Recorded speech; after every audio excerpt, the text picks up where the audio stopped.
Bom dia, boa tarde, boa noite, pessoal. E por que não dizer boa madrugada? Quem sou eu? Eu sou Isaac Barbosa, sou o seu professor de língua portuguesa e cá estamos nós mais uma vez a fim de estudarmos a magnífica e magnânima, pessoal, língua na qual Camões escreveu seus poemas. Então, por favor, peço que vocês se sentem confortavelmente e apertem os vossos cintos. Por quê, professor? Porque a viagem pela língua portuguesa está prestes a começar.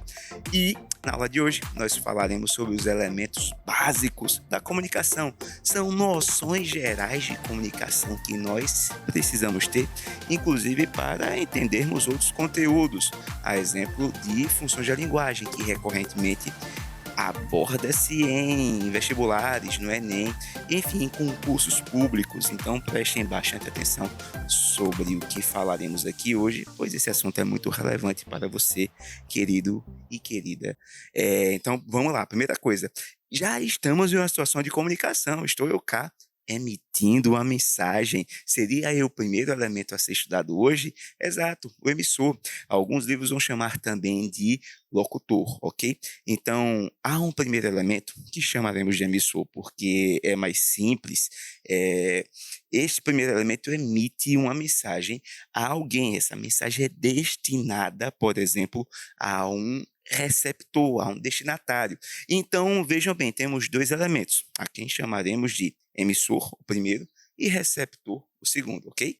Só que nós não podemos pensar nessa lógica de emissor e receptor como se fosse algo estático, porque a comunicação é bastante dinâmica, minha gente. A comunicação é sagaz, é veloz, tem uma malemolência, samba do pé e picadinha no coração. Então, o que acontece? O ser humano que se comunica desde o segundo em que nasce até seu último suspiro aqui nesta terra, não pode, não consegue deixar de transmitir informações através de seus gestos, através do seu semblante físico, que pode dizer se ele está chateado, triste, entediado, feliz, contente, através da sua linguagem corporal. Então, o receptor não tem uma postura passiva, pois a todo momento existe uma retroalimentação do público. Então, neste exato momento agora, eu penso em um receptor virtual. Eu estou pensando num estudante que vai ter entre seus aí 15 a 25 anos, em sua maioria. Há um público um pouco mais velho que se interessa por concursos públicos. Mas a maioria vai estar entre 15 e 25 anos, que, claro, tem interesse em vestibular, tem interesse no Enem. Então, neste exato momento em que existe apenas um receptor virtual, e não é virtual porque você está acessando a esse conteúdo em casa, pela internet, pelo celular, é virtual porque sequer ainda se consolidou a minha comunicação, esse meu elo com o meu público ainda, mas eu penso num futuro público que há de assistir esse vídeo. Então, já que você está assistindo esse vídeo, deixa aí seu like, comenta aí se houve alguma dúvida, se gostou da aula. Não esqueça de comentar e deixar o like não, que é para esse vídeo se tornar um pouquinho mais relevante, tá bom? Então, o receptor sempre fornece informações ao emissor. Então, há uma espécie de troca, de ciclo, sabe? É igual uma roda de bicicleta a girar. Você sempre é receptor e emissor em situações comunicativas, até porque cabe ao receptor uma postura ativa de refutar, de aceitar, de negar parcialmente aquilo que é dito na comunicação, ok? Então percebam, vocês têm aí uma situação em que os dois principais, os dois primeiros elementos são intercambiáveis. O emissor precisa prestar atenção no seu receptor, até para saber se sua mensagem é relevante, é pertinente, é aceitável. E o receptor fornece informações o tempo todo ao emissor, mesmo quando o receptor ainda não existe. Um programa televisivo que está para estrear precisa fazer um estudo, uma prospecção do público-alvo. Já é o receptor enviando informações, um possível receptor, né? Enviando informações para um tipo de programa, pode ser televisivo de rádio, em que não há tanta interação como numa conversa cara a cara. E numa conversa cara a cara, aí que é a interação mesmo, gente. Um rompe o outro, um interrompe o outro. O cara faz gestos, faz caras e bocas, e tudo isso é troca constante de informação. Gente, se vocês pararem para pensar, até o silêncio fala, até o silêncio comunica. Então, imaginem só dois rapazes, um casal conversando, sabe, aquela famosa DR, a discussão da relação, e os jovens olham um para o outro, de repente, não mais que de repente, um fala: apesar de tudo, eu te amo. E a contraparte fica em silêncio, no mais absoluto e sepulcral silêncio. Vocês acham que esse silêncio falou alguma coisa? O que esse silêncio comunica, minha gente? Então, se o ser humano em silêncio é capaz de comunicar, não existe possibilidade para o receptor ser um elemento passivo da comunicação que não fornece nenhum tipo de informação. Como eu falei, o ser humano é incrivelmente comunicativo e nós nos comunicamos. Desde que nascemos, o bebê chorando é uma comunicação. Quando o bebê chora, ele sente dor. Não sei se vocês pararam para pensar na filosofia do nascimento, mas assim que o bebê nasce, ele chora de dor, porque viver dói.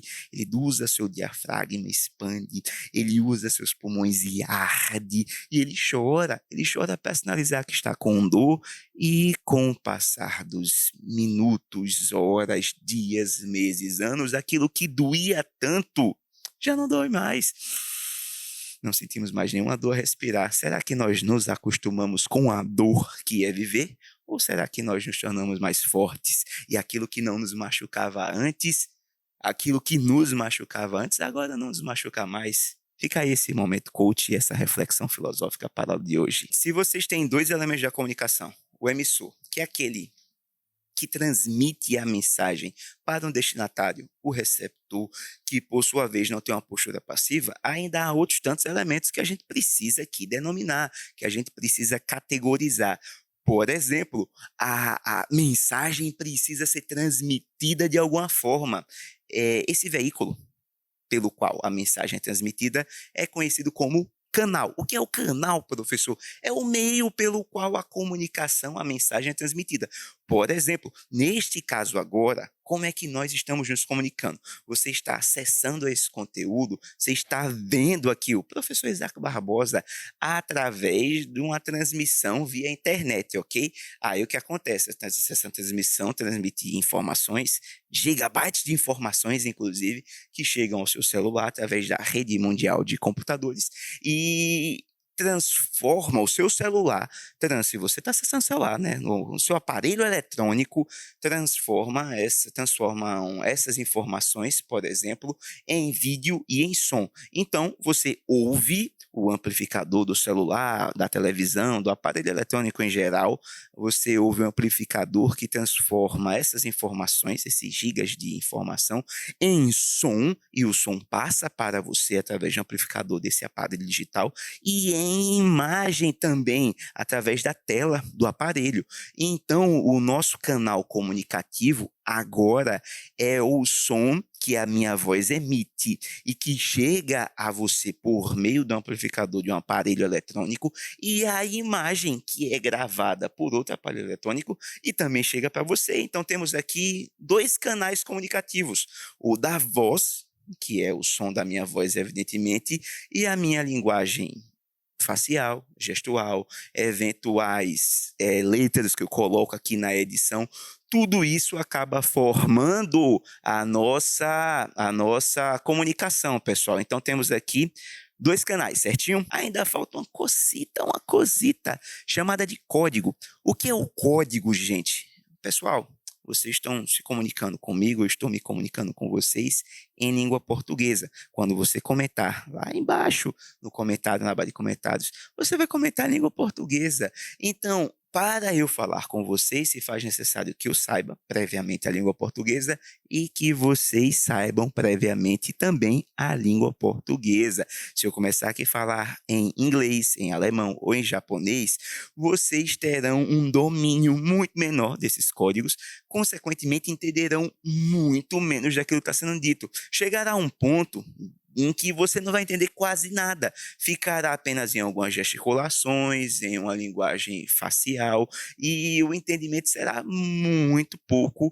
Então a gente vai ter uma comunicação muito ruidosa, sabe, muito pouco exitosa. Então o código é um conjunto de saberes É um conjunto de saberes que precisa ser previamente conhecido pelo receptor e pelo emissor para que possa existir comunicação. Como assim, professor? Um conjunto de saberes? É porque a comunicação, sobretudo a comunicação verbal, que se dá através de linguagens ou de idiomas, né, como a língua portuguesa, a língua inglesa, a Libras, que é a linguagem brasileira de sinais. Esse tipo de comunicação, por exemplo, é muito mais um conjunto de vivências que necessariamente um conjunto de regras. Uma pessoa, claro, pode errar num concurso público uma questão de vírgula, uma pessoa pode causar uma ambiguidade porque confundiu, por exemplo, secretária com secretaria na acentuação gráfica, mas esse tipo de detalhe da língua portuguesa, inclusive a minha função é aperfeiçoar você na língua portuguesa para que você não erre esse detalhe, mas isso não deixa de ser detalhe.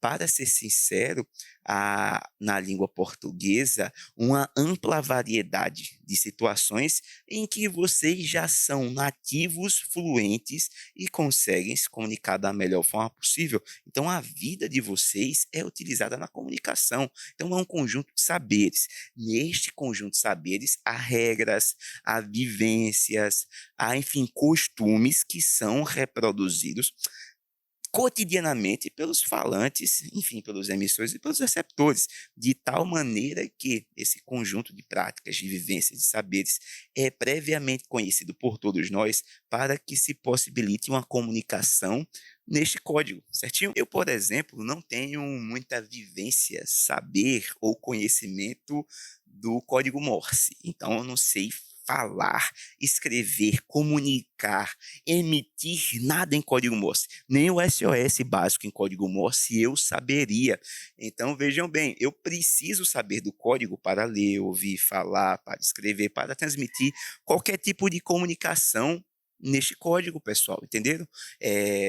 Inclusive, no nosso caso, o foco deste canal no YouTube é o estudo do código de língua portuguesa, seja em situações de produção literária do conhecimento, seja em situações de estudos linguísticos ou gramaticais. Então, somos aqui um canal que versa, que estuda, que desenvolve o código da língua portuguesa da nossa maravilhosa e última flor do Lácio, ok? Então, este é o código. O código é o conjunto de informações necessárias para que as pessoas consigam transmitir informação. Vocês têm a mais variada quantidade de códigos no mundo. Mas nós, por exemplo, somos nativos da belíssima língua portuguesa de Machado de Assis e Augusto dos Anjos. Se vocês pararem para pensar, o código é uma coisa muito importante, pessoal, porque vocês se apaixonam em língua portuguesa, vocês sonham em língua portuguesa. Quando vocês batem o dedo assim, ó, na quininha do sofá, vocês xingam em língua portuguesa. Então nós sofremos, amamos, vivemos e morremos em língua portuguesa, gente. A nossa vida é uma vida vivida em língua portuguesa. Então, por favor, se dedique à nossa língua tão querida, à nossa língua tão amada, porque, enfim, né? Quanto melhor a gente se comunicar, mais intensamente a gente consegue viver. E eu falo não só de questões subjetivas, mas também há questões objetivas. Por exemplo, tirar uma boa nota numa prova de português pode melhorar objetivamente a tua vida em muitos aspectos, tá bom? Então, estudar o código é fundamental. Por isso, se inscreva nesse canal e compartilhe com seus amigos que também querem estudar o código mais magnífico e magnânimo do mundo, que é a língua portuguesa, pessoal. É isso aí. Então vamos para o próximo elemento da comunicação. Já foi emissor, receptor, o código e o canal. Falta agora a mensagem, que é o conteúdo, minha gente. Há em toda a comunicação um conteúdo que precisa ser transmitido. Ninguém fala nada sobre nada, entende? Não tem como você não comunicar nada. Então, desde as mais simples informações, como deixa aí seu like, até as mais complexas afirmações sobre como, por exemplo, a poesia de Augusto dos Anjos parte em vários poemas de uma concepção de pecado original para justificar o pessimismo e uma teleologia angustiante da vida humana. Se você quiser esse vídeo, eu falo sobre isso mais tarde. Então, desde as coisas mais simples às mais complexas, tem que existir um conteúdo, pessoal. Uma coisa muito legal sobre o nosso conteúdo é o seguinte: esse conteúdo do código pode ser um conteúdo objetivo, prático, informativo, cujo objetivo principal é fazer com que você saiba mais sobre alguma coisa. Posso falar sobre o clima, sobre como o ciclo das águas funciona por meio da evaporação da água do mar, que vai se precipitar nas cidades após essa evaporação, e como, por exemplo, a má organização urbana pode fazer com que uma coisa natural como a chuva se torne uma calamidade, a exemplo das enchentes. Então, esse tipo de informação, esse tipo de conteúdo é prático, sabe? É um conteúdo objetivo. Mas também há um outro tipo de conteúdo, que é um conteúdo mais artístico e mais poético, sobre o qual nós também falamos neste canal. Inclusive, fica aqui a minha recomendação para você assistir ao vídeo sobre denotação e conotação e o nosso primeiro vídeo de introdução aos estudos literários, que vai versar sobre esse tipo de comunicação artística e poética, ok, pessoal? Então, nós temos aí os elementos da comunicação: emissor, receptor, código, terceiro, né? Código, canal e mensagem, que é o conteúdo da informação passada. Eu espero que vocês tenham gostado, gente, ó. Beijo no coração, forte abraço e até a próxima aula. É isso aí.